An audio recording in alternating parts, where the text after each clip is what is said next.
air flight and shit. Dude, yeah, bet. It's easy. Yeah, bro. Yeah, let's do it. Yeah, let's run it. All right. What's up, Squids? We're back. DegenPod Episode1, the number one sports podcast in the world. You got Uncensored Sports collabing with Lloydslocks. Once again, the best duo in America. We're going to come at you guys with some NBA future bets. See who wins it all. I have my opinion. Nikki has his. Lloyd has his. We'll start off. The Warriors are the favorite at plus 300. I don't know what you guys are thinking about that. You want to get into it? Listen, I've said from the start of the playoffs, the way the Warriors look, they look like the best team in the NBA right now. The way they're shooting, they have the star power, they have the experience in the playoffs. Now, a plus 300, I think that price is way too low to take it. Too low. Do I think they are the favorite right now? Yes, and deservingly so. But I just can't take a team with how open this field is at plus 300. I would never take a team at 300. The most value, there's two teams that I got with the most value. We got the Bucks at plus 700. They proved last night that Giannis is still Giannis. Grayson Allen the past two games, sniping. I mean, absolutely sniping. He's hit 11 threes the past two games. He's been unbelievable. Them Bucks at plus 700. You deploy some units on that, you're going to get some break because the Bucks can get it done. And then another great one, in my opinion, a lot of people might not think this, but the 76ers at 1,100. I will take Embiid over any star power like any day in the world. And I'm taking him against guys. I mean, in the next run, you're gonna see guys like Giannis, you're gonna see Tatum, you're gonna see these guys. And I got Embiid over all those guys. And Harden's a 22-10 kind of guy. He can work his shit. And 76ers plus 1,100, Bucks plus 700. A lot of value there. Again, I know they got Robert Williams, a freak athlete. He's a good defender. Yep. Embiid's backing him down. He don't got the size to guard Embiid. Let's be honest. No, not at all. And we all know if James Harden wants to turn up and drop 30, we all know he's capable of doing that. Yeah, well, and we've even talked about this, Nicky. Like he still hasn't played great. Like last game, 5 for 17 from the field, 2 for 8 from deep, 22 points because he shot 10 free throws, and 22, 5, and 9. This is still, we've talked about this before. This is not the same 30, 12, and 11 James Harden. And I get it. He doesn't need to do what he did in Houston. But look, man, you got guys that are struggling. Tyrese Maxey shooting 4 for 12. Danny Green, he blows dick. We've always thought that. Okay. And so, I mean, 2 for 10, 2 for 7 from deep. And it's been Embiid and Tobias Harris and Maxey most of the series. Harden is going to need to pick his game up for them to actually win the finals because Embiid's going to do what Embiid does. 30 and 12 and 4 always. Still a lot of value there. Harden's got to play better. Listen. With Tobias Harris, James Harden, Joel Embiid, and I think Maxey could pick it up without a doubt. Yeah. Those 4 guys are legit. That's a talented enough team to win the whole thing. Now, Danny Green, I know you suck, and you said he sucks stick. He could lick my balls, quite literally. That guy in the NBA Finals when he was playing for the Lakers chucked up a fucking air ball. Oh, air ball. Air ball to win the game, to win me a lot of money and save me a lot of stress from fucking bookies that week. All right? Yeah. On a Sunday night that happened. Listen, shout out Danny Green from Long Island. We're from Long Island. Yeah. That guy could literally, I can't even explain. The stress that guy put on my life is amazing. I fucking hate Danny Green. Yeah. Well, and Danny Green, he sucks, man. But I'll finish. I mean, he's horrid. But I mean, okay, the 76ers dropped one game, but they only dropped one game because fucking Pascal Siakam had 34 and was 10 for 19, and Gary Trent actually finally played a somewhat halfway decent. They're not going to do this every game. You're never going to find another game where Pascal Siakam outplays Joel Embiid. Joel Embiid actually played bad last night. So I'm rocking with Sixers to clutch up the next game, get out of here in 5 games and move on to the next one. And I think there's, like I said, man, there's a lot of value on that team. And like you said too, with the Celtics, the money's not there. With the Warriors, plus 300, probably the favorite right now to win it all. Not a lot of value. There's no value there. No reason to make that bet. And when is Middleton coming back? Middleton is coming back. So he's out the rest of the series. Okay. So he'll be back. He'll be back probably game 1. He said he had a 2-week break, which at the Bucks, if they win their next game, they'll be up 4-1, be out of the series, have another week to go. And so he'll have another week of full rest. He'll be back by game 1 of the next series. See, here's my thing, right? Warriors at plus 300. Okay. They're very good. Celtics plus 360. Very good. They have never proved anything. They've never made it. They've never even made it to the finals with the core they have. No. Suns plus 400. Do I think the Suns are very good? yes, and going into the playoffs, they were my team that I thought was going to win it all. I would have to take the Suns over the Celtics and actually the Warriors to when Devin Booker comes back. What are the Suns at? The Suns are at 400. That's somewhat decent value right there because of who they got to play on their way there. That's just not enough for me. And then I go, then it's a huge jump to the Bucks at plus 700. Yeah. The whole thing last year still great. I mean, I just think the Bucks have the most value, and they proved that they could do it. I'll tell you a team that I won't take after this round. I know they're plus 900 to win a title, but I will not touch the Heat to win a title because it's not going to happen. Jimmy Buckets is getting buckets, but them having Bam Adebayo is questionable every single night, and it's actually the most annoying thing in the world because he is the lead key on their defense, and they've done a really good job against Trae Young. Trae Young's averaging 19 points per game in this series, a career low in playoff performance for him. Jimmy Butler's averaging 28 a game. Duncan Robinson's playing well. The guys have been playing good. Yeah, they'll get past the Hawks because they're the worst team probably in the playoffs, but besides that, they're not making it nowhere else. Listen, I'm going to tell you right now, and this isn't just like a fucking crazy take where I'm going to just say it and the Hawks come back, they will get views. I'm going to tell you right now, like you said, Trae Young is playing at an all-time low in the playoffs. Yeah, he is. The series is still 2-1, and there's another game in Atlanta tonight. I know. Yeah. If Trae Young could play just a little bit better than he has been playing, Atlanta we know has a good crowd, solid. Yep. And I do not think Miami's a great team. If the Hawks could somehow pull out this game tonight, it gives Miami a scare, and I do think they could still win this series. And we talked about this in the first episode that we think it could be the upset of the playoffs. Yeah. Even though they went down 2-0 to start, I still think it could fucking happen. It could happen. The only part that struggles with me about the Hawks is the way they go about winning, right? The Heat have blown them out twice, right? The Hawks, they barely escaped this game with a Trae Young floater late, to tie it up 2-1. And it's hard for me to really see the Hawks coming back against a team that's so good defensively, and with only one elite scorer on the team. Yes, I agree with that. I agree they have one elite scorer, but I will say I didn't like the way they won. It wasn't a convincing win the last game either. Yeah. But I will say one of the games the Heat won, Jimmy Butler dropped 45. Is Jimmy Butler even going to drop close to that in another game? No. Probably not. No. Yeah. So, again, they did win that game by, I think it was 10. I think it was 115. It's just the only reason it's scary, man, is because they got – let me look at this, man. Trae Young, 24. Herter, 13. Hunter, 17. Gallinari had 14. Bogdan had 18. And David Wright had 13. Look, man, if they have to have 1, 2, 3, 4, 5, 6, 7 guys in double figures and can only win by 1 point, that's tough, man. It's just going to be hard, like you said. And they've lost 2 of the last 25 games in Atlanta, which is they're damn good at home. So if they have a real good chance to get this game tonight, but they're going to have to steal one in Miami, which is going to be hard. That's a problem. If they do still win in Miami, I will tell you they are going to win the series if they still win in Miami. I would probably agree with that. Because again, we haven't seen a Trae Young 40-point game yet, which you got to think is coming, no? It has to. I mean, well, he hasn't been shooting the ball well. He hasn't. I mean, he's been 2 for 10 from 3. He's been 4 for 12. He hasn't shot the ball great. And when he starts, everybody better watch the fuck out. Yeah.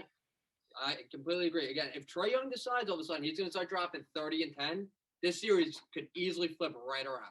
But you have to give Miami credit. They are an extremely good defensive team. I give that credit to Spoelstra and their team buying into that. No, they are. Maybe it isn't just Trae Young playing bad. Maybe it is the defense that's forcing that to happen. Yeah. Hey, what do you think about this? So the Mavericks and the Jazz played last night, right? Close game winner by Rudy Gobert with 11 seconds left. Tied the series up 2-2 with Luka on the floor. Do you think the Jazz have a shot?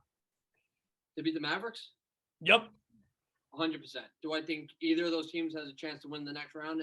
Not a fucking chance. Not a chance? Yeah. I would agree with that. Teams just don't have enough to beat. You know what?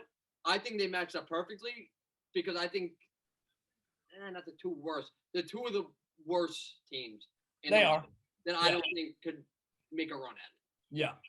Well, I mean, and this is the thing. Like Luka, 30 and 10, and Donovan Mitchell didn't even play good last night. The only reason they won this game is just Jordan Clarkson had 25. I mean, Jordan Clarkson pulls a game out of his ass 1 out of every 25 games.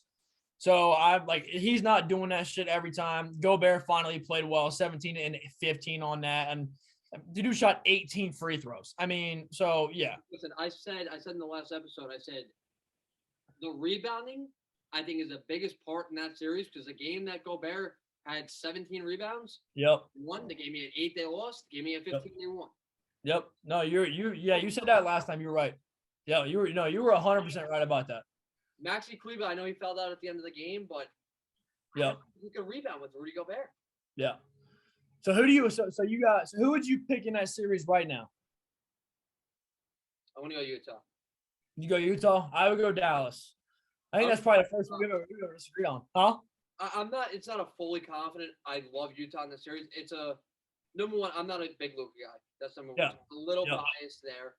I want to see Donovan Mitchell win because I do think he plays hard and I do think he's a solid player. I think Rudy Gobert, I really do. I think he's just a waste of height. If anyone tried, they could do what he's doing. Yep. But can you tell me how much Brunson had in the last game? Brunson, I don't think played very well. He didn't have that many.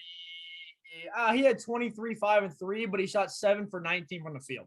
Okay, so again, he was averaging 33 a game before Luka came back. As soon as Luka comes back, he drops down to 23 a game. This is what I was saying where when Luka comes back, he has a lot of control of the ball. And listen, it's a good thing because he is a very good player. Yeah. But at the same time, Brunson's efficiency slows down as soon as he comes back. Well, and you could tell that the Dallas Mavericks had I'm not going to say this. I don't want to say they had elite chemistry, but their chemistry without Luka was damn good. It was very good. And he comes back, and the thing about Luka is he holds the ball. If the ball's moving around the court, Luka's not passing it when he gets it. Yep. Well, I mean, you can tell here he took 21 shots. He was 4 for 10 from deep, which is not bad. I'd take that any day of the week. Yep. But he did only have 4 assists. That's just. And you can't do that, man. If you're going to be the primary ball handler, you got to dish the rock. Look at Trae Young, Darius Garland, John Morant. These guys, they're dishing the rock.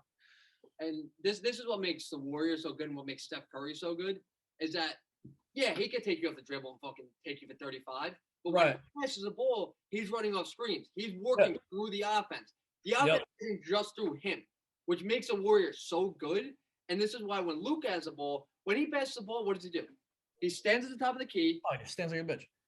And waits for the ball back. He don't move the ball. He's not a threat without the ball. No, he's not moving at all. And I mean, I 100% agree with you, man. I think now I'm not going to sit here and tell you that I think they're better without Luka because it's just simply not true. No, same. But they do have that. They have I don't even know. This is probably a hot take. I would give them a better chance probably without him. You know what it is? It's very similar to the Grizzlies without John Morant. It is. That's a great point. Because listen, don't get me wrong, Ja is fucking awesome, and I'm a big Ja guy. Like you said, in the last podcast, some people are saying Trae Young's better than Ja. I just disagree with that. I disagree with that 100%. But again, you can't argue with the fact that they were really fucking good without Ja. And it's because they moved the ball. There is no stoppage in the offense. Yeah. And like I said, back to the Warriors. I don't want to keep harping on them. But the reason they've been good for so long is because their whole offense isn't just ran through their stars. Their whole offense is ran through a full 5 guys moving without the ball and getting good. And that's the thing, man. It's like a lot of their offense, it's almost like Jokic for them. It's like Draymond Green has the ball on offense the majority of the time, simply because they're just running, passing, cutting, and getting off. And they're not just looking to score. They're looking to get the offense moving and looking for shooters. Where a Lakers team, when LeBron's dropping 30 a game, why aren't they even in a 10-man playoff? Yeah. LeBron's dropped 30 a game, but when the whole offense is going through him, a straight ISO, the league's changed. It doesn't work like that anymore. It does. Oh, no, man, I agree. I agree with that 100%. I don't know. I mean, I would still take the Dallas Mavericks just simply because of Luka's star power, but we've seen Donovan Mitchell play really well in the playoffs, but he doesn't have, and I can say this clearly, some people think he has help. I don't think Donovan Mitchell has any help at all. None. I mean, you pair Donovan Mitchell with a guy like Jimmy Butler or somebody like that, they can win a title. Yeah. I mean, you can't win a title with Jordan Clarkson coming off 6th Man of the Year and Rudy Gobert. Can't do it. Listen. The fact that Rudy Gobert won Defensive Player of the Year, it's fucking pathetic. Okay, good. He could block you 2.5 shots a game. Awesome. Defensive Player of the Year should not be a liability off a screen. No. Like, you shouldn't be looking to take him off the dribble if he's the Defensive Player of the Year. Like, I just look at that guy. He's a freak athlete. He's 7'1", whatever he is. Yeah. And he could jump and catch alley-oops from Donovan Mitchell. Like, well, I mean, Clint Capella to do the same exact thing as him. Yeah, it's the same. It's the same exact shit. Jackson Hayes is the same exact shit. Now I get it. Just because he's taller, he's longer, he's got longer wingspan, and he is a good rim protector. Good The rim. one thing I have to give him, like, he's elite at that. But also, we've seen Curry cook his ass. We've seen all these guys cook his ass before. Again, a defensive player of the year does not get switched on purpose. Right. Well, that's the thing with me, bro. Is I think that, like, with I don't know, you look at a guy like Bam Adebayo, right? Bam Adebayo guard 1 through 5. Yep. He guard 1 through 5. He Yep. can switch every ball screen if you're going over top, the head screens, whatever you're doing. He can do it all. I mean, Yep. he can switch on John Morant and stay in front. He can back down. He can play great post defense. He is an elite defender to me. You get a guy like, I don't know. I look at this like Jokic and Embiid will body the shit out of Rudy Gobert all day. Oh yeah, no doubt. All Jokic and Embiid got to do, one dribble, they're fucking 40 pounds heavier than him. Hook Yep. over the top. You can't block a hook over the top from a 7-foot guy. No, you're not going to be able to do that. And I just look at Bam Adebayo as stronger. He's longer. Guys like that can just really play solid defense on the interior and on the perimeter. It's, And also, like, again, going to the defensive player of the year this year, because we're going to get into some awards. Like a guy like Marcus Smart, right? I don't know if you watched the Nets Celtics game yesterday, but he was literally, Yeah, I watch it. he was directing the team on the bench. He sat in the coach's seat Yeah. and directed the team in their defensive assignments, right? That's what a defensive player of the year does. He runs the defense. He fucking goes after guys. He guards the best player on the team. He does. He knows where everyone's supposed to be on defense. That's a defensive player of the year to me. Yeah. Well, I 100% agree. I mean, I think that, and I don't even know. I don't know if it's out yet or not. I hope he gets it. But Marcus Smart is my defensive player of the year for Yeah, he sure. got it already. Huh? He got it already. He got it? Yep, he got it. Oh, bet. Okay, yeah, sweet. So that, there's nothing else to talk about. He deserved the award more than anybody else. I mean, I went through this. I made a full video about this, man. I mean, the Celtics with him on the floor let up 98 points a game. Without him on the floor, they let up 112. He was 4th in the NBA in steals. He's a great all defender. He's physical. He's got great hands. He's very agile. He can guard 1 through 4 probably, and I would say 1 through 5. Besides guys that are elite on the post, he's not going to. You can't guard exactly right. So I say the same thing. You can't guard Giannis. You can't guard Embiid. You can't guard Jokic if you're Marcus Smart. No, nobody can guard them anyway. Right. So I mean, what's the deal with that? And he is 100% defensive player of the year, and it's not even close in my opinion. Like I said, I look for a guy who leads the defense. Like you said, the stat you said, what was it, 98 to 112 the points? 98 to 112. Now, again, a guy like Rudy Gobert, who won the defensive player last year, his plus minus in the playoffs last year was worse in NBA history. Is there any reason a defensive player of the year should have the worst plus minus in NBA history in the playoffs? No. Yeah. No. That's just that should make you automatically off the finalist. And Rudy Gobert, I'll just say this. We both agree with this. He's just a pussy ass bitch, and he's waste of space. Yeah. Waste of space, waste of height. Yeah. Can't say talent because he has no talent. No, he's not talent. No, he's all height, man. He's all height. You watched KD last night? Dude. Biggest bum I've ever seen. Dude. Best scorer of all time, my ass. Yeah, listen. Oh, dude. Yeah, we can talk about this. I have a hot take right now. I will say this right now. I will say right now. God, this is a hard take, but I'm saying it. Jason Tatum is a better scorer than Kevin Durant right now at this moment. He is. I can agree. Before this year, I've always said Kevin Durant is the best scorer of all time. He could get me too. He's not the best player of all time, obviously, not even close. No. He's the best efficient scorer of all time. Before this year, I mean, I was in a live stream with some guy today, and he goes, yeah, Durant's got to get more aggressive. He wasn't aggressive at all in all 3 games. I go, no, yesterday he was not aggressive because he realized I can't hit a fucking shot. In the first 2 games, he was 4 for 17 in one game. What was he in the first game? Fuck. He was 4 for 17 in game 2, and then in game 1 he was. So it was like 20%. It was really fucking bad. Oh, he was 9 for 24. 9 for 24, which he scored 23 points on 24 shots. Horrible. Yeah. No, I mean, dude, he's been locked down. I get it, but that's the funny part about it is it hasn't been Marcus Smart. It's been Jason Tatum. Yeah. And Kevin Durant, I'm not going to say he's a good semi defender. He can't guard Tatum. Tatum's cooking his ass. Yeah, cooking him. And again, cooking his ass. This fucking great talented net team. Like, I'm so happy they are getting their ass handed to them right now. I know. But again, Kyrie putting up 10 points in a game is like, are you fucking kidding me, bro? and then him and KD putting up 16 each in the third game, like that is like, oh my fuck, that is atrocious. I mean, Tatum had 39 last game on 29 shots. Again, 29 shots, it's a lot of shots. A lot of shots. But his field goal percentage probably wasn't great. What did he shoot? But who? Tatum. What was he for 29? 13 for 29. Okay, listen, that's not great, but again, they won the game. Not great, but they won the game and he had 39. Exactly. I mean, Kyrie had 39 game one. They lost. Yep, exactly. I mean, like there's a difference in defensive efficiency there, and it's really shown in the Nets. And this was everybody's worry early in the year was, can they defend? Can they guard guys? In the first podcast, we said, are they going to play defense? And you said you thought they were going to pick up the defense because. Yep. But again, it doesn't just work like that. You can't just flip a switch and say, okay, we're going to start defending after we played zero defense all year long. Well, it also didn't help the fact that everybody came in and picked the Nets and was like, I don't know why the Celtics or why the Nets are underdog favorite. Now they're literally about to get the sweep on KD. And I can't lie, man. This hurts KD's legacy. And in my opinion, it just does. Because, okay, what did he do, right? He went to Golden State. He won a couple titles, right? He had a really good team. Probably a top 5 team in the NBA history is what he had.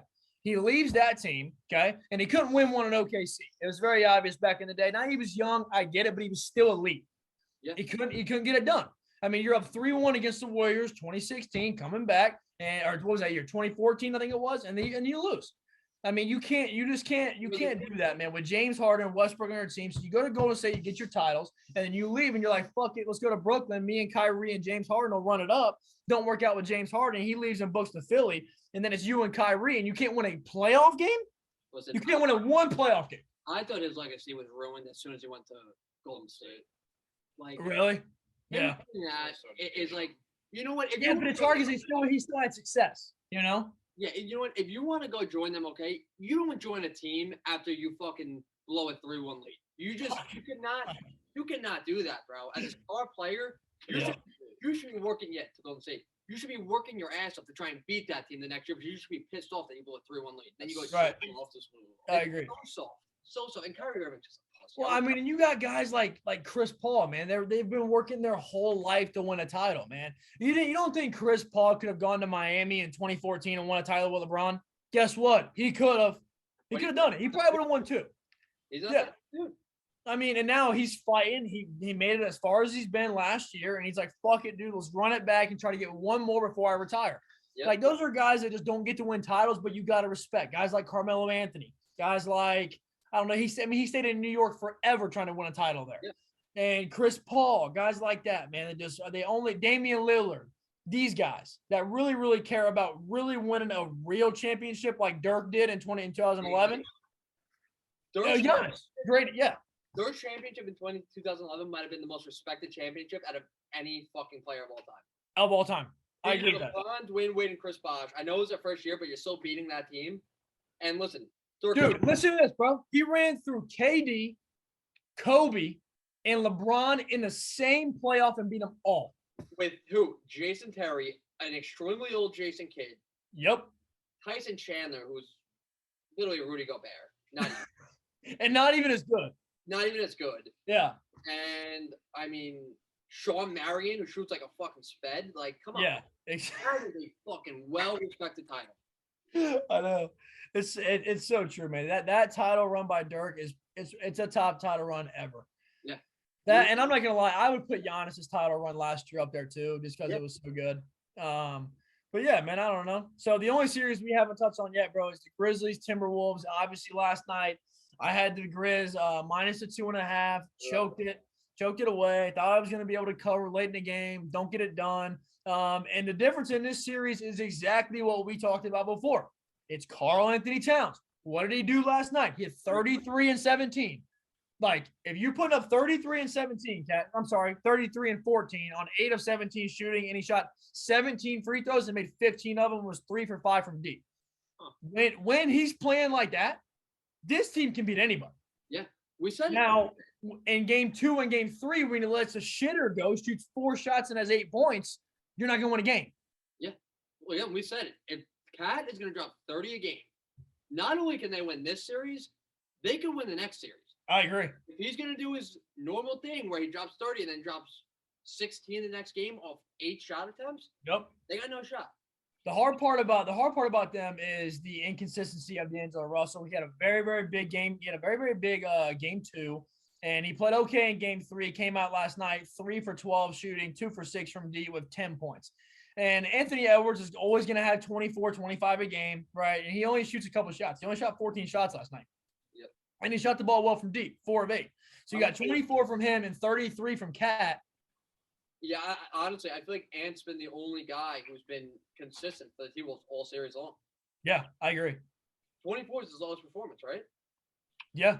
Yep. Yeah, I think 24 is his lowest. Yeah, I mean, and Pat Bev last night put up 17, which I don't think he's ever done in his entire life.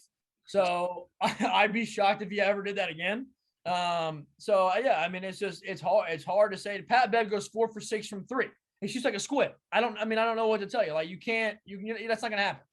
Yeah. So it's got to be D'Angelo Russell and Anthony Edwards and Cat, because I tell you who's going through the fucking roof right here. He hit 15 threes in the last 2 games for Memphis is Desmond Bane. He had 34 last night. This dude hit 8 threes last night. Yeah. 8 threes. I mean, I'm not gonna lie. Yeah, John Morant had 15 assists last night. 4 for 13 shooting with 11 points for Ja. And you're supposed to be Ja Morant. Yeah. Not gonna cut it, buddy. I was gonna say, listen, I can't ever disrespect the guy who puts up 15 assists because that's fucking ridiculous. That's ridiculous. Yeah. At the same time, you want to be a top 7 player in the league. Yeah. You gotta put up more than 11 points, dude. I agree. I mean, and they have side pieces. Like I said, Desmond Bane had 34. Dylan Brooks had 24. And you know who's been playing really, really bad that I was actually wrong about in our first podcast? I said this. I said Jaren Jackson Jr. was going to be a star in this playoffs this year, and he has shit the bed. Absolutely shit the bed. I mean, he's fouling out with like 7-8 minutes left in the game, and he's only shooting 6 shots a game, which is like, dude, you're supposed to be the main power forward. Last year in the NBA, when you were actually healthy, you averaged almost 27 points a game. Yeah. It's like, get yourself together, man. I mean, they're relying on Trey Jones. Trey Jones is out here scoring more points than John Morant. You can't have that, man. No. And don't get me wrong, I think Trey Jones is a great backup point guard, but he is. He is really good. I mean, he was really good at Duke. I loved watching him at Duke. I mean, that title run. Yeah. One of the best college point guards I think I ever watched. Yeah, he was unreal. He's absolutely disgusting. He controlled the floor. Whenever they needed him to score, he would score. He was fucking that Duke team might have been one of the best college basketball teams of all time. Dude, and I'm not even being biased. I know I'm a massive Duke fan. That team with Justice Winslow, Grayson Allen, Jahlil Okafor, Quinn Cook when he was a senior, he was actually good that year. 1 year at Duke, we actually got out of Quinn Cook. Senior year, he was really fucking good. And then Grayson Allen came off the bench in the championship game and said, "No, I want this fucking title. Give it to me." Grayson and he took it. Never played before that Final Four. He was never played a minute before the Never Final Four. And he Yeah, again. no. You have a team like Trey Jones and Quinn Cook who are just such smart guards, and then a guy like Jahlil Okafor. That team was so fucking good. Dude, where is Jahlil Okafor now? I think he's in like fucking overseas or some shit. He had injuries. Oh, is he actually? Dude, I thought he was going to go to the league and literally be the next Dwight Howard. He was the number 1 recruit out of high school, and injuries impact him. His weight didn't help him. He's in Nigeria. Is he in Nigeria, really? Yeah, I don't know. I would say out of this series, man, this is hard to say, man, but I would take the Timberwolves to win this series. I would. See, here's my thing. Every time Memphis wins the game, I'm like, okay, they're going to just fucking cruise through. And then Memphis is going to get a game back. And I'm like, yep, it's a series again. It also doesn't help that they start out every single game down fucking 40 points. Yeah. I mean, every game they start down there. I turn the game on. If the game's been on for 3 minutes, they're down by at least 12 every time. Again, every time. They got Caesars has the Grizzlies at plus 1,100 still in a 2-2 series in the first round. Yeah. I mean, I guess it's kind of telling you they're probably going to win the series. Yeah. Why the fuck are they plus 1,100 to win the finals? Yeah, I think they have a better shot than the Heat do. I don't know. Dude, we'll put it like this. The Grizzlies could literally lose first round. Right. Yeah. Very true. Yeah. Well, you said this too today. I mean, if the Hawks win tonight, the Heat could lose round 1. Yeah. Which I hope they do. I mean, so I don't know. But I mean, like, I mean, these teams, it's very clear that we're coming down to the end of the end of the first round of the playoffs, man. It's very clear that one of these teams are going to win it. Golden State, the Bucks, the Suns, the Celtics, or the Sixers, in my opinion. Those are the only teams that really got a shot. Yeah, I mean, I don't think I could get. Okay, I don't like the Heat. I actually fucking hate them. But they did find a way to make the finals that 1 year. The only Dude, that was a bubble. I don't even fucking count that know. LeBron championship. I don't even count it. Yeah, I understand that, but you can't take away that they're a great defensive team. No, they are very good. If Jimmy Butler decides, which I don't think there's any chance this happens, but if he decides he wants to start dropping 30 a game, that's the only shot they have. That's the only reason I'll give them a slight chance to make it to the finals. Do I think they have a chance? Probably not, but that's our only chance. I'm going to make a point for that. Right. Yeah. Now, like you said, Warriors have a chance, Celtics have a chance, Suns have a chance, Bucks, and the Sixers are definitely talented enough to make a push. They're talented. I don't see it. I'm not gonna lie, man. I might deploy. If I had to pick two right now, I would take. And it sucks is in the same conference. If I had to pick the East West right now, I would probably do Warriors Bucks final would be my pick. If I had to, because I would probably in a series right now. Now it depends on how healthy Devin Booker comes back. If the Warriors end up playing the Suns in the conference finals, I'm taking the Warriors in 7 games. Okay. Do I think the Warriors will beat them? Yes. I did say the Suns from the beginning, so I'm not going to go back on my word just because the Warriors are playing good basketball right now. Yeah. So I'm still going to say – I will say the Warriors are playing better basketball than the Suns right now. Yeah. But I'm going to still ride with my pick from the beginning of the playoffs. That's not bad. I like it. And I really, really do think it's Chris Paul's time to finally fucking get one. I know, dude. I agree with that. I wanted him to get it last year. I actually live bet at the I bet them in like the second round last year because I told my dad, I was like, man, sports is all about the story. Chris Paul finally gets a title. He retires, calls it an NBA career, and he gets out. And then Giannis fucking went off for 50 in game 6 and just said, give me the title. And that was that. So respect for that. I mean, I'm not a big Giannis guy because, like I said, his whole game is off his athleticism, his size, or whatever. Yeah. I give him credit for going out and dropping 50 in game 6 of the finals. So no, I mean, yeah, right. I mean, you can't put anything on that. But yeah, so that was but just to end up in Memphis conversation, man. I would go T-Wolves to probably win the series. It sucks if they didn't get both at home. If they got both at home, I'd feel way more confident.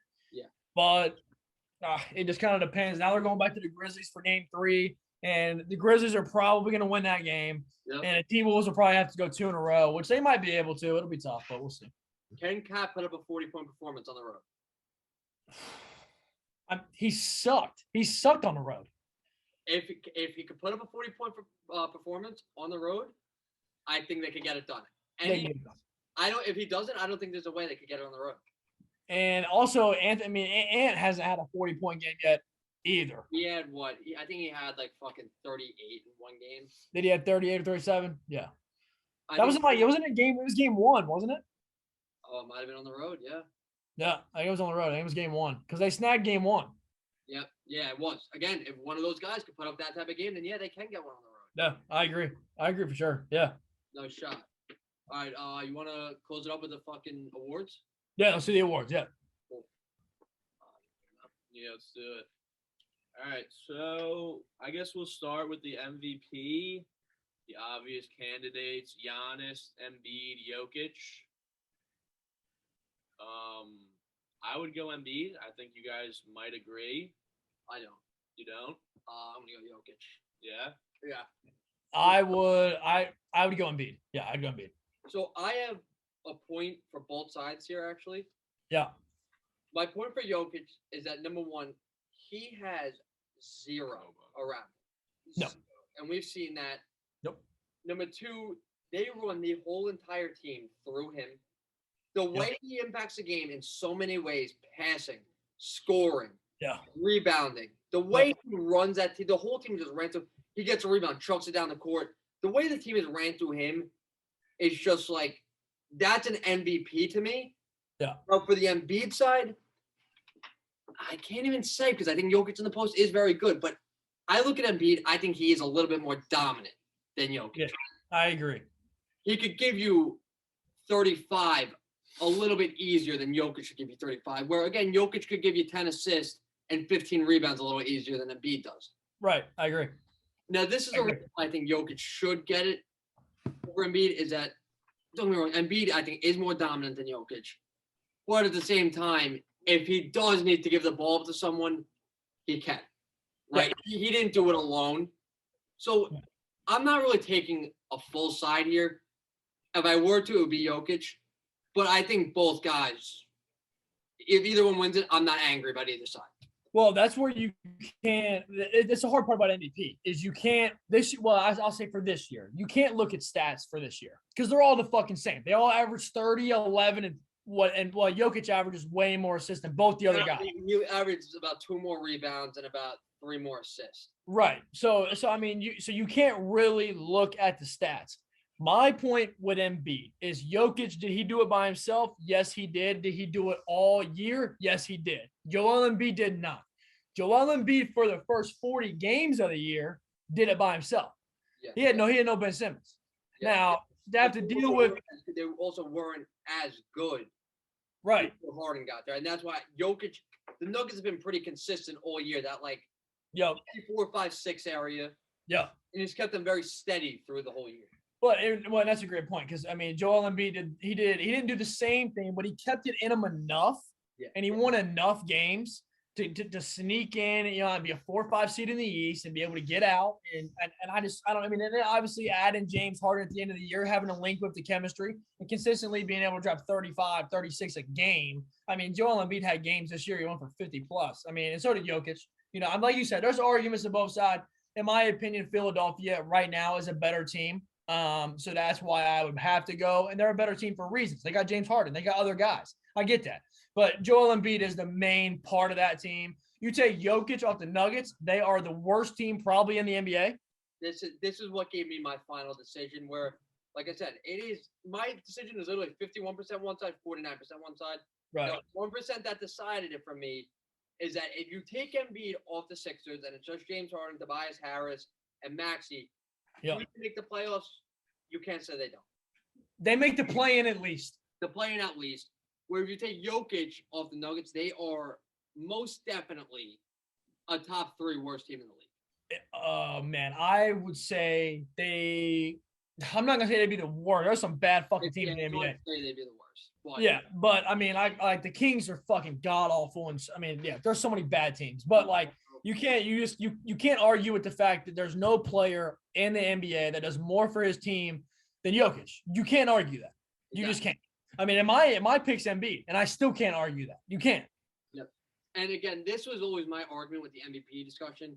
When LeBron was LeBron, he should have got it every year. Because let's be honest, when LeBron was LeBron, you could have put him on any team in the NBA, and he would have been the most valuable player on the team because he was the only player in the league. Yep. That you could stick him on a team, and then all of a sudden that team was a title contender. When he went to the Cavs. Yep. The Cavs won. They were said 17 wins in 2015 before he came. Exactly. And they won the title next year. Let's be honest.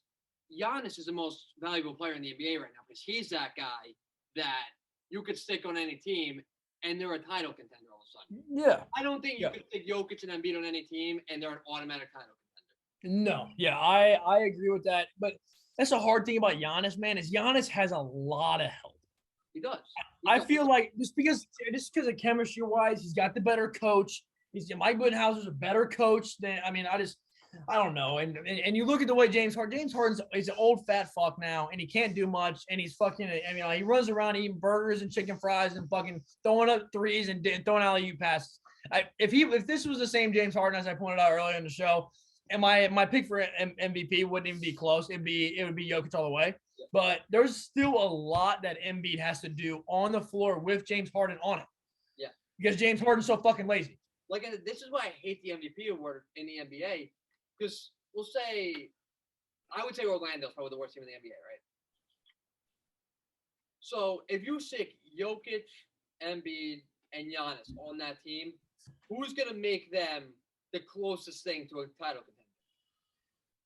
Ooh, that's a good question. Probably Giannis. Probably Giannis.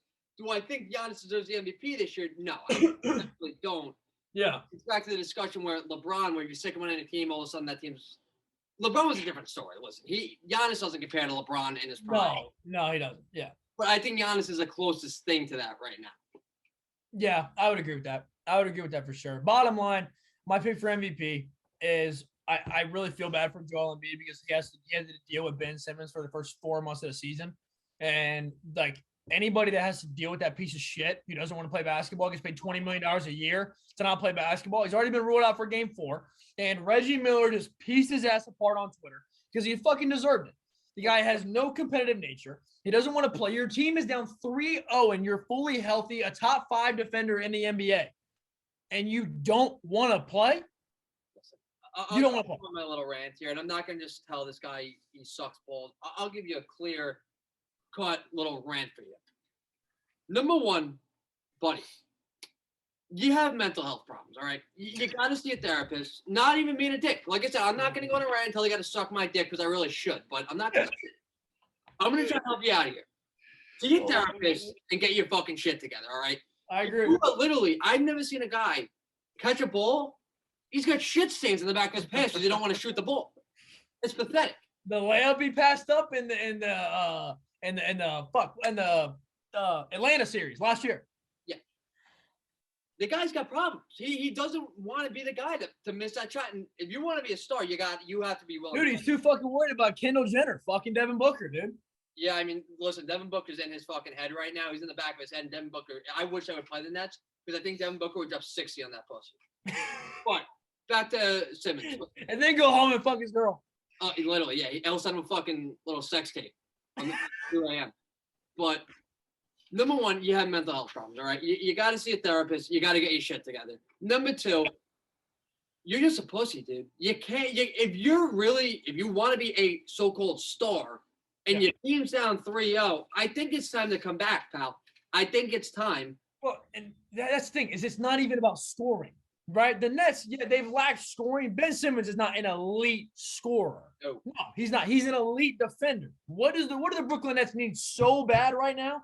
Somebody to put on Jason Tatum so that he goes for 21 a game instead of 39. I don't even think he can hold them 21. Oh, probably not. No, probably not. Honestly, but anything is better than what the fuck KD's doing right now. And honestly, I think Tatum would light him the fuck up because, like I said, Ben Simmons just isn't there mentally. He's just not. He's not. And Tatum is there mentally. He's a fucking dog. He's got that. He's one of the first players since fucking Kobe who's got that dog mindset. Oh, yeah, bro. He's got that Mamba mentality. He shows it every night, dude. Yep. You take a 3-0 lead against the best player in the world. In my opinion, Kevin Durant's the best player in the world right now. Well, it's getting tough to say that now. But during the year, I mean, like we said, he's the best scorer any of us have ever really seen when it comes to offensive efficiency. But my thing for Ben Simmons, dude, is like I don't know how he walks into the office today and he goes to the medical staff. He goes, I got some lower back pain. Really? You some icy hot, buddy. Get the fuck on the floor. I don't know what to tell you. Like it's unbelievable to me how he does not play basketball and he's a top 5 passer, a top 5 defensive efficiency guy. And he doesn't want to play basketball. Unreal. See, listen, I wish I had a big enough platform where he would actually see it. Because honestly, not to be a dick, and we'll probably have to cut this out because you can't put this on YouTube. He would probably commit suicide if I went at him. I'm not kidding. He's not fucked up mentally. We got to cut that out because you can't say that. No, we can cut. But I agree with you. I really do, dude. But honestly, I really think if someone goes at him, he'll cry like a bitch and head to the fucking and probably want to jump off it. No, he if anybody come and now he gets all this shit from the media and it's just he's so back and forth, right? 2 days ago he's like, yeah, I'm good for game 4. We're all getting cleared. We're ready to roll. Walks in today. He wakes up this morning and says, I'm deciding to be a pussy today. Walks in, says, I got some lower back pain, dude. I mean, I'm sorry. I know the Nets needed defense, but for them to make the trade for him is like, what the fuck are you doing? I agree with that, dude. Why would you even do that? Why, and especially giving up James Harden for business. Now, I know you get a lot of draft picks. I don't give a fuck about your draft picks, to be honest with you. Let's be honest. They already fucking ruined their organization by fucking getting Kyrie and KD. So right, exactly. So what do your draft picks do anyway? When you acquire Ben Simmons for James Harden straight up, that's the worst thing you could do. Trade his ass to Utah, get Donovan Mitchell. Trade his ass to Miami, get Jimmy Butler. Trade his ass somewhere else. And Jimmy Butler's a great defender too. Yeah, an elite defender. So, Or, I mean, like, how much, when you get these draft picks, how much do these draft picks really develop when you have Kyrie and KD? Those guys They aren't don't. developed. The Nets number one draft pick last year out of LSU, Cam Thomas. He was the number one scorer. He was like a top 5 leading scorer. He averaged like 28 at LSU. Absolute animal. He sits on their fucking D League team, G League, whatever the hell he's at. With Kyrie and KD on the floor. Yeah. It's just it's unreal, dude. And they got young guys. They're not going to be able to develop. They're going to have to all be let out. They don't even play Blake Griffin. They finally decided to play Blake Griffin last night. He was making things happen. Okay, he's old, but he was playing damn good defense on KD. I mean, so he's you can't look at it as I'm sorry, not on him, on Jalen Brown. Jalen Brown, yeah. I mean, you got guys that you're just not even letting play, guys that have shown in the league they can play, they can hoop. Blake Griffin's old, but he still got it a little bit. And I don't know, man. It's just tough. Another Kendall Jenner fucking ex. Pussy. Devin Booker's in his head too. Oh yeah, exactly. Devin Booker's all over the place, dude. He's hurt and still got real estate up here, bro. Devin Booker is the fucking dude. He's got real estate all over the place. All right. That guy could drop 50 in a game. Listen lifestyle, right? He can go drop 50 on your head, go home, go out to a club, and then go fuck Kendall Jenner at 3 a.m. How about that? Yeah. In his baby blue Bronco from 03, dude. Yeah, exactly. But, yeah, he's a stud, man. In the fucking life. I don't know. I can't deal with Ben Simmons, man. I honestly hope that he never plays another NBA game ever in his life. Yeah, me too. Yeah. Fuck him. Yeah. Fuck it. We got a little off topic there. Let's move on. No, yeah, let's move on. So finals MVP, final for MVP. I got Embiid. I'll say Jokic. Embiid. All right. Let's move on to most improved. We got John Morant. We got Darius Garland. And is it Dejounte Murray? DeJounte Murray. Yep. I'll open with this. How is it not John? It can't be John in my eyes. It can't? It can't be John in my eyes because before this year, He's already good. John Morant was already I would say he was a solidified star before this year. I would say that. Yeah. And I don't think a most improved player could be a guy who that was already a star and became a superstar. Yeah. I just don't think that's how it should be. I agree. I think guys like DeJounte Murray, who have taken over a team basically and really made a name for themselves, and a guy like Darius Garland that Colin Sexton got ruled out for the season. He really stepped up and took that team on his back. Yeah. I think those are the type of two guys that should be in the conversation for most improved. Or a guy like Jordan Poole, who literally went from nothing to now probably being the second best player on the Warriors. Right now, he's the best player on their team. He is right now in the playoffs. He averages the most points, most assists. He shoots the highest field goal percentage and the best three-point percentage on the team from deep. Jordan Poole right now in the playoffs. He is the best player on the Warriors, and it is absolute horsecock that he is not a finalist on his list. And I got another one for you, and you might not like this, but I'm going to say this. Miles Bridges averaged 13 points last year. He averaged 23 a game this year. And took a big hit on the Hornets, too. And played a massive role in the Hornets. And his three-point field goal percentage went up 14% from last year. And he's not on this list. This list should be this award should be between Jordan Poole and Miles Bridges.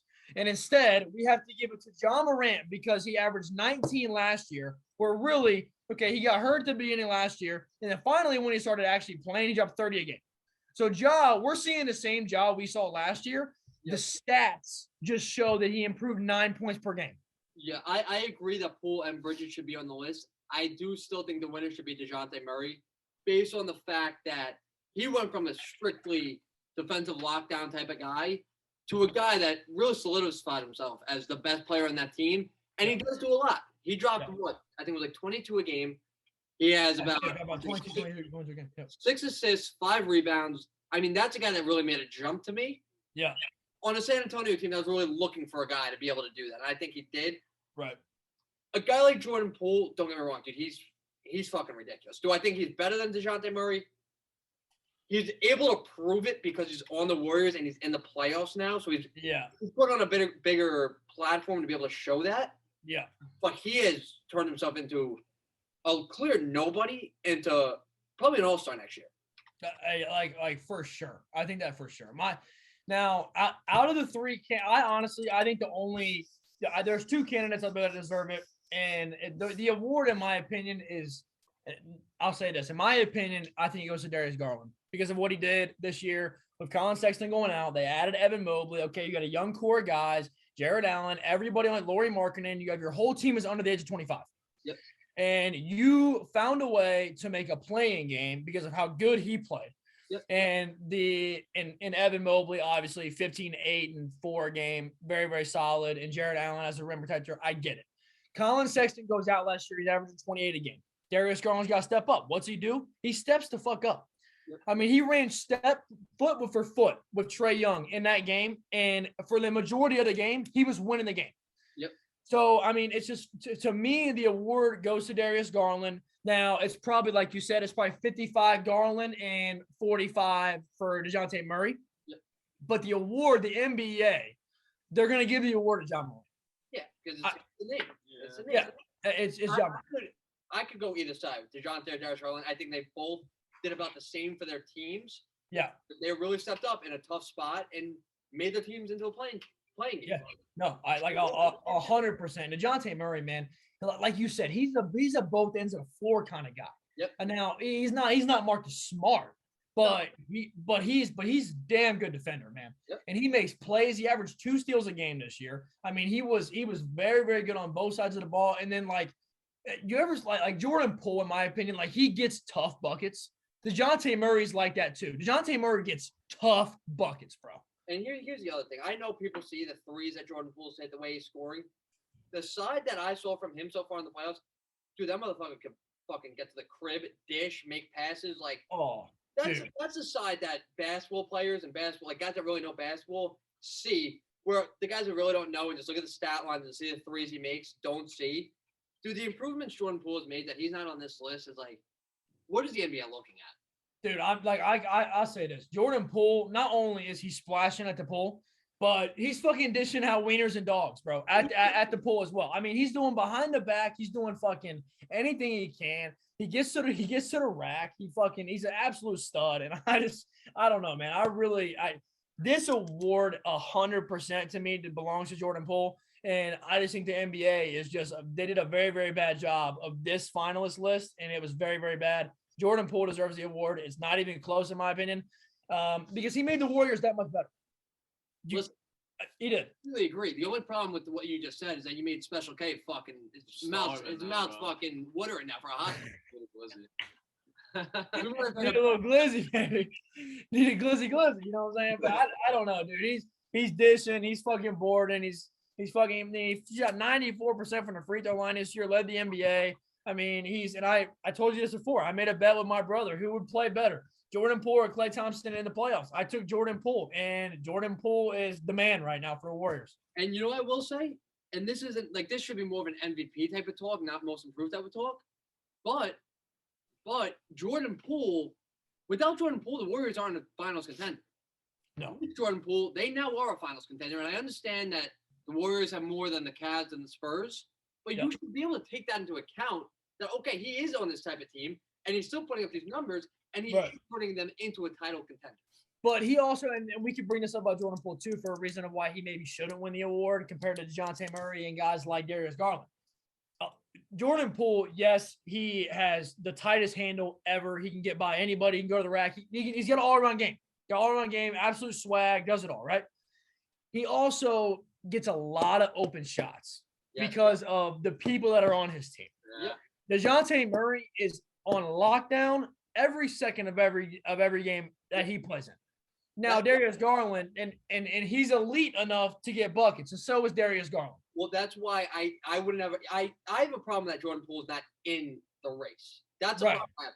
I don't have a problem with him not winning it at all because Darius Garland and DeJounte Murray have both stepped up this year to be an all-star and the number one guy on their teams. Yep. Jordan Poole's definitely not the number one guy on their team. No.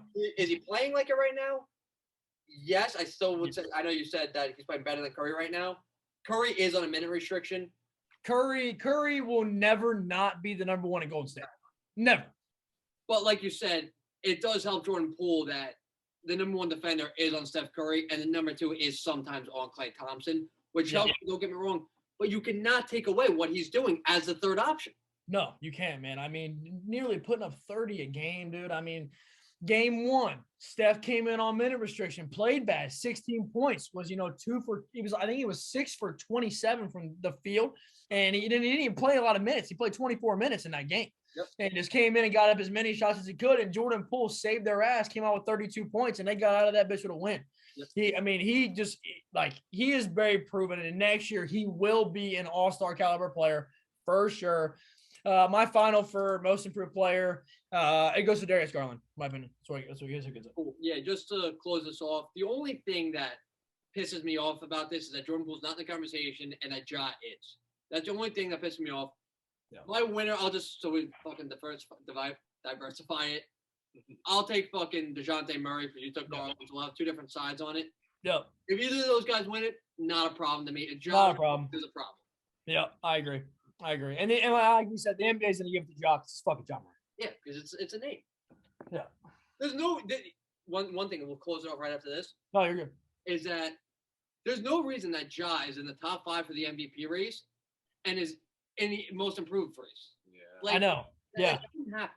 Yeah, you can't. Yeah, I agree with that. I think if you can't. Yeah, that's so stupid. You can't be nominated for 2 different awards when you're almost an MVP. Exactly. No. The next one? Yeah. So we have Depoy, Marcus Smart. Rookie of the year, is that Scotty Barnes? Rookie of the year is Scotty Barnes. Yep. I can't argue with it. I probably would have chose Evan Mobley, but Scotty Barnes, you can't argue it. No, you can't argue with him. I mean, he averaged 16. I mean, he averaged really like 16, 8, and 7 almost. Yeah. His first year in the league on a Toronto team that really needed a guy like that. Yep. I mean, everybody was so shocked and I was shocked too, man. I bet the NBA draft last year, and I had Jalen Suggs going at 4 to Toronto. They clearly made the right call. Yeah, and you never know because, again, he went to Orlando, so guys just fucking vanish in Orlando. Yeah, they do. Yeah, I agree. Scotty Barnes was that typical draft pick. He has the size. He's got the athleticism. And the NBA guys saying if he has that, we could turn him into a really good player. Right. Was he great at Florida State? Not really. I wouldn't say great, but you could see the NBA translation very easily because of how he rebounded and how he scored the ball. Yeah. Yeah. But I wouldn't say he was. You're talking about Florida State, and you're like, this guy's gonna be a problem. No. Yeah. No. And when you saw Jalen Suggs in the league, I was like, man, this kid's gonna be a bucket. You saw fucking Jalen Suggs in college. He had that mindset. He had the court vision. He had the athleticism. I thought he had it, but again, when you go to Orlando. Put it like this, Cole Anthony, I think he was averaging like 20-something points a game this year, and you never heard about him because he's in fucking. Nobody ever heard about Cole Anthony. No, not even one bit. Because I'm interested. I played against Cole a couple times. But I agree. I would say that I would say my pick for this would be Evan Mobley as well, just because I think that the Cavs, if they didn't draft Evan Mobley, would simply not even be anywhere close. With the rim protection that he brings and the scoring and the alley-oop pick and roll ability. With him and Darius Garland. Darius Garland without Evan Mobley. Having to run pick and roll with Jared Allen, it's possible. Yeah. But Evan Mobley, the length, the athleticism, the size. I mean, he averages 15 and 8. He averaged like 15 and 9. And I mean, and those were not sometimes when he didn't even play good, he still had 9 boards. I mean, listen, what you were saying about Scotty, how like the Raptors kind of needed a guy like that. If it wasn't for Evan Mobley, and I know Darius Garland really took a big step this year. But if he didn't have Evan Mobley by his side, that Cavs team would have sucked. I think they would have sucked too. Second guy to really like be something, and I really think he did a really, really good job, and I think he's going to just keep improving. So, I agree. I agree. I mean, that's kind of like you said, man. I can't argue with Scotty Barnes simply because of the numbers he put up. His rookie year. Now, Cade was the third option. Cade made this one tough simply because of the push at the end of the year. Yeah. At the very end, the last 30 games of the 20 games of the year, Cade went foot to foot with Jason Tatum, Kevin Durant. Yeah. I mean, he's a future star in Detroit. Let's get this right.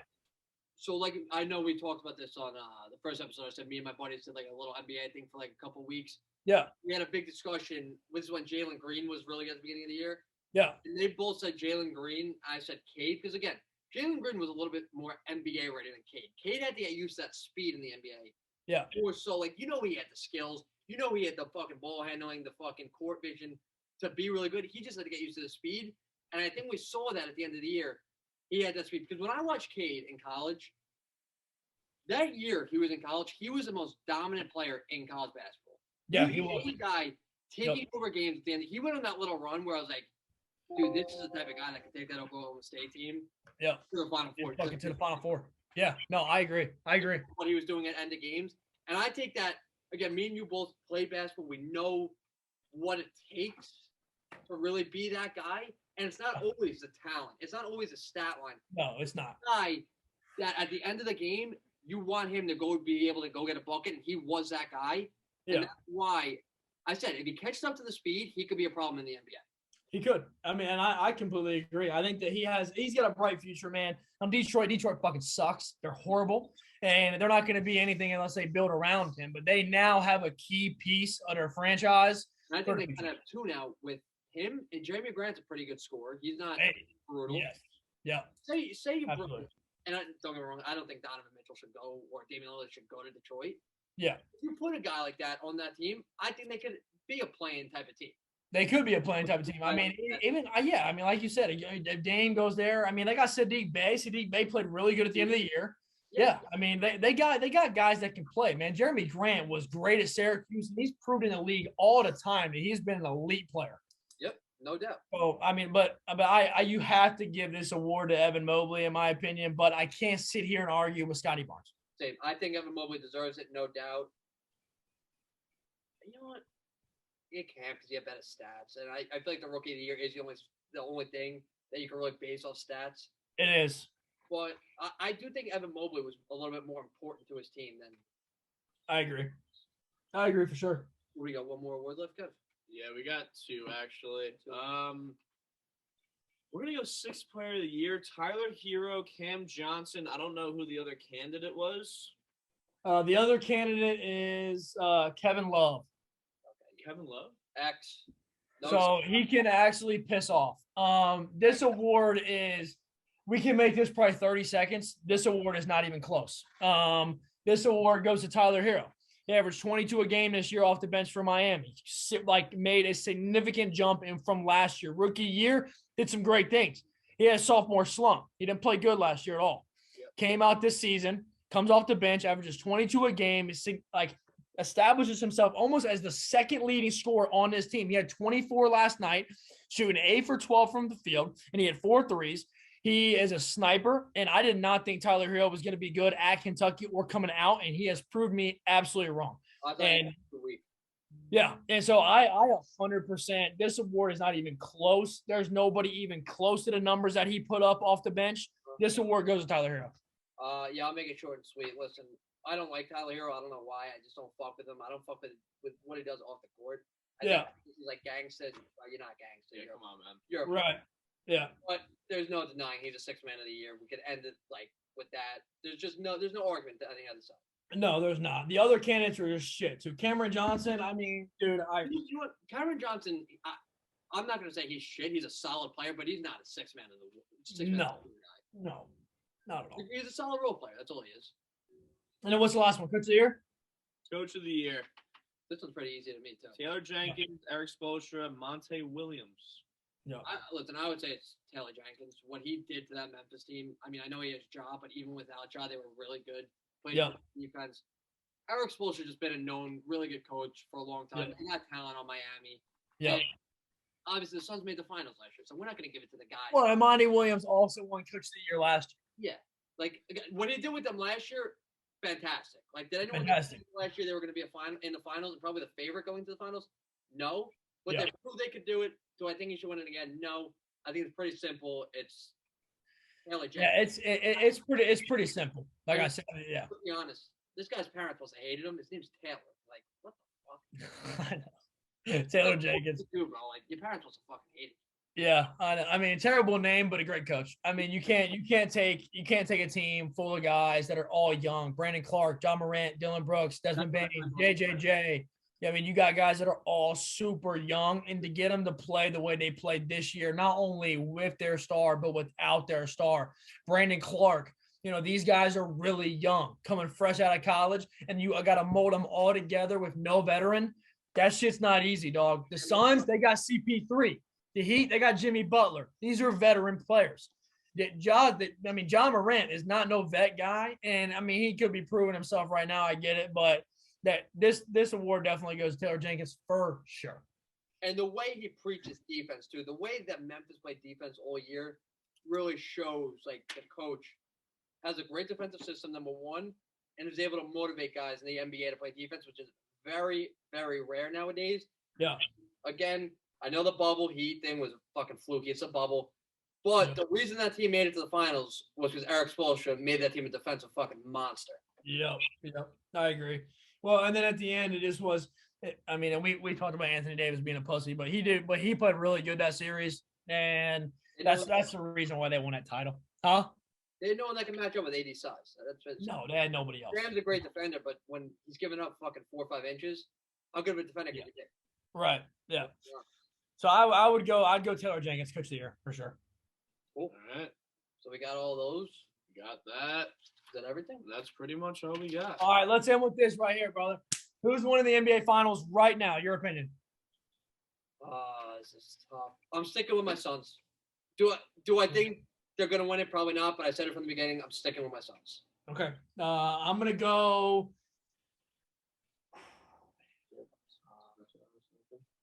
Dubs. Dubs? Okay, I can't complain. I wanted to say the Bucks, so we had like an East-West.